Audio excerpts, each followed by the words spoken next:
काश्मीर विधानसभा निर्वाचन घोषणा पर श्रीनगर में आयोजित कर्मी सम्मेलन रे कांग्रेस राष्ट्रीय अध्यक्ष मल्लिकार्जुन खड़गे जातीय साधारण संपादक केसी वेणुगोपाल लोकसभा विरोधी दल नेता राहुल गांधी योगदान करी कर्मी सम्मेलन रे कर्मकर्ता को संबोधित करी जम्मू काश्मीर वासी बड़ घोषणा करिसंती। आसंतु सुनिबा कौन रही बड़ घोषणा। नमस्कार, जीटीवी भारत ओडिया न्यूज चैनल को आपन को स्वागत करुछि। मो रामदास चैनल को सब्सक्राइब करनथिले सब्सक्राइब करंतु, खबर टी को शेष जाय देखंतु, अन्य को शेयर करंतु, आवश्यक स्थले कमेंट करि सचेतन करंतु। जम्मू एवं काश्मीर रे विधानसभा निर्वाचन आसंता सेप्टेम्बर मासरे 3टी पर्याय रे सेप्टेम्बर 18, 25 एवं अक्टोबर 1 तारिख रे निर्वाचन अनुष्ठित हेबो एवं अक्टोबर 4 तारिख रे गणति हेबा सह फलाफल घोषणा हेबार निर्धारण हेबा परे कांग्रेस रो यह प्रथम बैठक। खड़गे जी, वेणुगोपाल जी, सोलंकी जी, तारिक कर्रा जी, गुलाम अहमद मीर जी, विकार रसूल जी, रमन भल्ला जी, ताराचंद जी, चौधरी लाल सिंह जी, कांग्रेस के हमारे सारे नेता, प्यारे कार्यकर्ता, आप सबका यहाँ बहुत बहुत स्वागत, नमस्कार।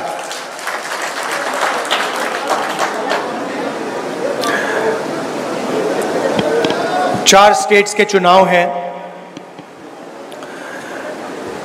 और कुछ दिन पहले खड़गे जी और मेरी बात चल रही थी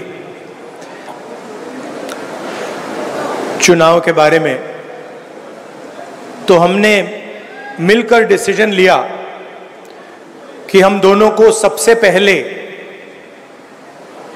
जम्मू कश्मीर जाना चाहिए।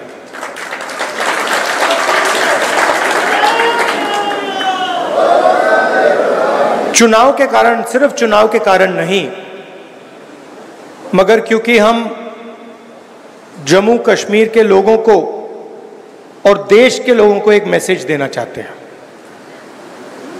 देखिए,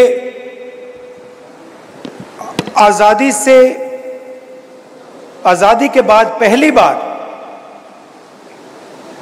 किसी स्टेट को यूनियन टेरिटरी बनाया गया है। मतलब हिंदुस्तान में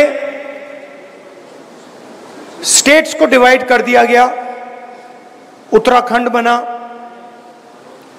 झारखंड बना, तेलंगाना बना, यूनियन टेरिटरीज को स्टेट में बदल दिया, मगर कभी भी स्टेट से यूनियन टेरिटरी नहीं बनी। मतलब हिंदुस्तान की हिस्ट्री में रिप्रेजेंटेशन का बढ़ावा ही हुआ है, ज्यादा रिप्रेजेंटेशन दिया गया है। झारखंड के लोगों को रिप्रेजेंटेशन दिया गया, तेलंगाना के लोगों को रिप्रेजेंटेशन दिया गया, मगर एक ही उदाहरण है जहां लोगों से रिप्रेजेंटेशन छीना गया, वो है जम्मू कश्मीर। हिस्ट्री में यह पहली बार हुआ है और इसका नतीजा आपने देखा है। एडमिनिस्ट्रेटर कहते हैं, मगर सचमुच में उनको महाराजा कहना चाहिए, एम्परर कहना चाहिए, किंग कहना चाहिए। और पूरा का पूरा जो फायदा हो रहा है वो जम्मू के लोगों का नहीं हो रहा है, कश्मीर के लोगों का नहीं हो रहा है, बाहर के लोगों का हो रहा है। चाहे छोटे, मैं स्टेट का नाम नहीं लूंगा, चाहे छोटे कॉन्ट्रैक्ट्स हों, बड़े कॉन्ट्रैक्ट्स हों, सरकार में पोजीशंस हों, आप लोगों को कोई फायदा नहीं हो रहा है, आप लोगों को सिर्फ नुकसान हो रहा है। इसलिए हम चाहते थे कि चुनाव से पहले आपका स्टेटहुड आपको वापस दिया जाए। अब ठीक है, इन्होंने चुनाव पहले कर दिया, मगर हम अभी भी चाहते हैं कि जल्दी से जल्दी आपके स्टेट की लगाम आपके हाथ में वापस दी जाए। मतलब आपको स्टेटहुड एक बार फिर से मिले। आपके बीच में, मेरे बीच में आप रिश्ता जानते हो।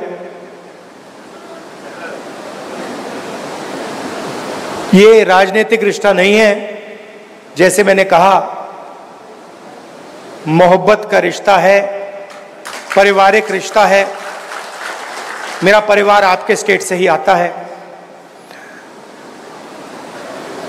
तो आपको यह सोच के चलना है कि दिल्ली में आपका सिपाही मैं हूं। जो भी आप चाहेंगे, जो भी आप चाहेंगे, मेरे दरवाजे आपके लिए खुले हैं। आपको सिर्फ ऑर्डर देना है और मैं यहां हाजिर हो जाऊंगा।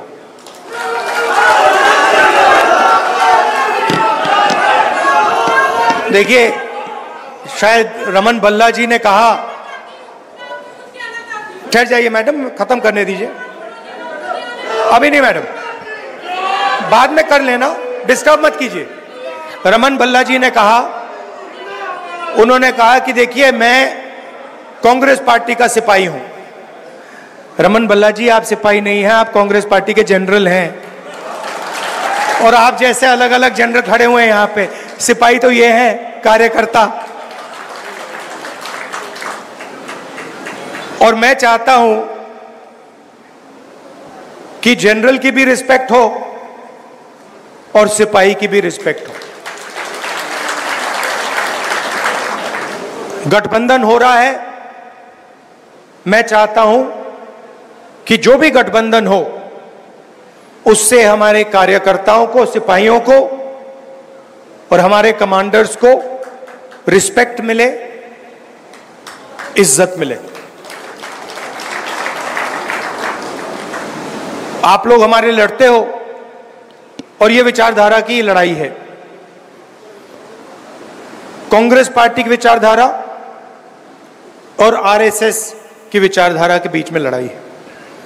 आपने देखा होगा, चुनाव से पहले प्रधानमंत्री यूं भाषण देते थे, देखा आपने?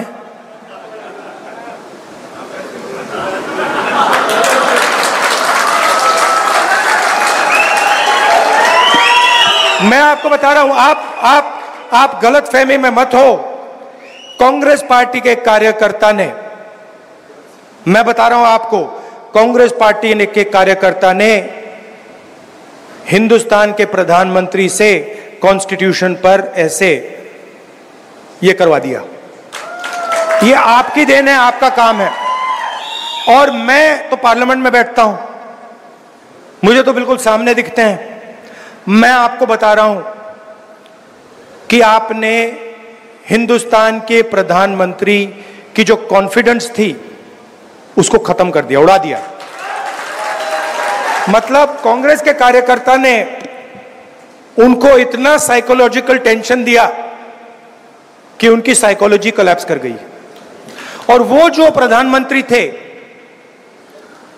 सच्चाई है, पूरा देश देख पा रहा है, जो चुनाव से पहले प्रधानमंत्री थे, जिनका डायरेक्ट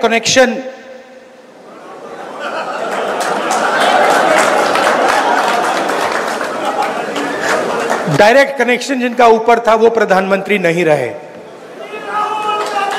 और ये आप लोगों का काम है। क्यों?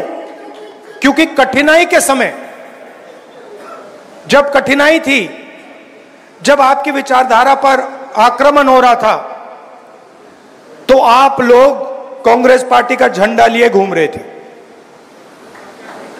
यह सच्चाई है। बहुत सारे लोग झंडा फेंक कर भाग गए। आप नहीं गए, आप खड़े रहे। आपने लाठी खाई, गोली खाई, गाली खाई, मगर आप 1 इंच पीछे नहीं हटे। इसलिए मैं आपको कांग्रेस पार्टी के बब्बर शेर कहता हूं। और मैं चाहता हूं कि ठीक है, चुनाव में टिकट बांटे जाते हैं, बड़े बड़े नेताओं को टिकट बांटे जाते हैं, मगर मैं ये भी चाहता हूं कि हमारे कार्यकर्ताओं को भी एमएलए बनने का मौका मिले।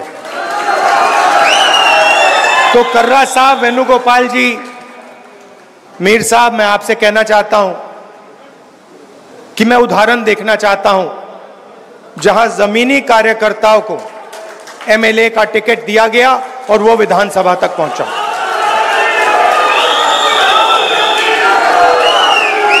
पूरे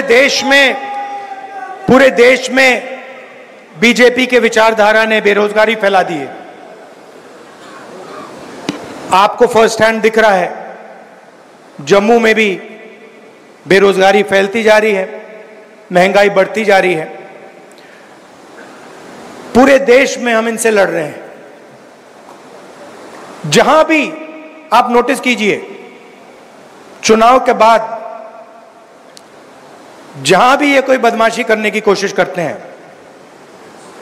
जहां भी बदमाशी करने की कोशिश करते हैं, हम उनको वहां सामने खड़े मिलते हैं। ये लैटरल एंट्री का किया ना इन्होंने, अदानी जी की मदद करने की कोशिश की ना, वहां पे हम खड़े हो गए, उसको कैंसिल कर दिया। तो हम इनको छोड़ने वाले नहीं हैं। अगर इन्होंने थोड़ी सी भी बदमाशी की, कांग्रेस पार्टी के सारे कार्यकर्ता इनके सामने खड़े दिखाई देंगे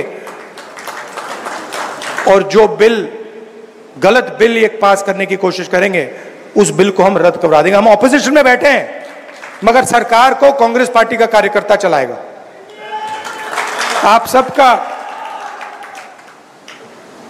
अच्छा देखिए, एक और लड़ाई है। जम्मू का कल्चर है, जम्मू की हिस्ट्री है। यहां माता वैष्णो देवी की ये जमीन है। आपका जीने का तरीका है, आपका सोचने का तरीका है, वो अलग है। जम्मू का अलग है, केरल का अलग है, कर्नाटक का अलग है, उत्तर प्रदेश का अलग है। हम चाहते हैं कि हर जगह का कल्चर, उनकी हिस्ट्री, उनकी भाषा, इन चीजों की रक्षा हो। हम चाहते हैं कि आपकी आवाज आपकी सरकार में हो,